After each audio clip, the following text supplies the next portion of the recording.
Ingat semua ikan tu, Comel? Ini 5 ikan paling bahaya yang boleh buat kau menyesal masa laut. Nombor 1, ikan batu atau dikenali sebagai stonefish. Nampak je macam batu kan? Tapi duri dia ada racun paling berbisa kat dunia. Terus cucuk, 30 minit je masa untuk selamatkan nyawa. Nombor 2, ikan hiu ganas ataupun bull shark. Jerung ini suka berenang kat sungai, bukan laut je tau. Agresif, suka menyerang manusia dan ada kat air tawar dan air masin. Level bahaya dia maksimum. Nombor 3, ikan buntal ataupun dikenali sebagai pufferfish. Comel, tapi racun dia lagi kuat daripada cyanide.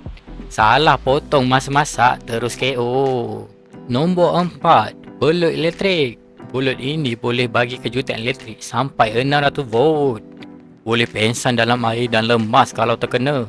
Nombor 5, ikan payara atau lebih dikenali sebagai vampire fish. Taring dia panjang macam vampire. Dia suka tikam mangsa dengan gigi yang tajam macam pisau tu. Lain kali nampak ikan pelik, jangan gatal nak pegang. Kadang-kadang yang kecil itu paling berbahaya. Follow untuk lebih banyak fakta pelik dan bahaya dari dunia laut.